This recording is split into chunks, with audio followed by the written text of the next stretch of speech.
วันนี้ Kids DIY มีวิธีดัดแปลงคัพเค้กมาฝากกันค่ะ ไปดูวิธีทำคัพเค้กมัมมี่กันเลย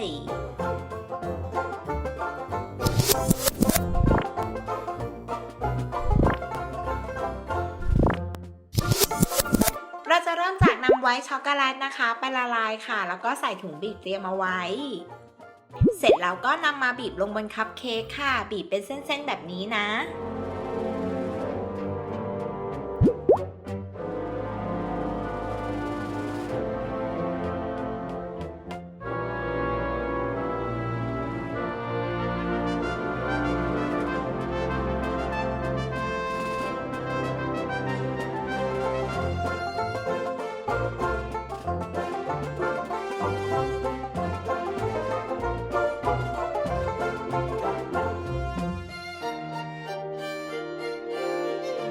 รอให้ไวท์ช็อกโกแลตเซตตัวนิดนึงนะคะ แล้วก็นำช็อกโกแลตเคลือบน้ำตาลมาตกแต่งเป็นตาของมัมมี่ได้เลยค่ะ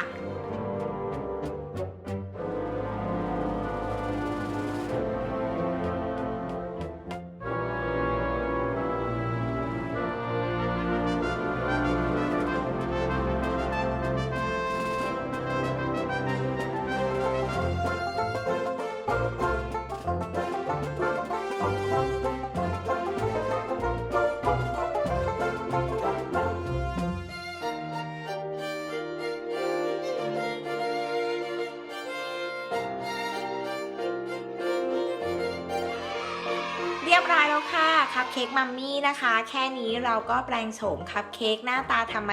ดาให้ดูแปลกไปจากเดิมได้แล้วค่ะสนุกกับไอเดียการทำอาหารนะคะไปกับ Kids DIY กด Subscribe Kids Kitchen เอาไว้แล้วก็อย่าลืมกดกระดิ่งด้วยนะคะ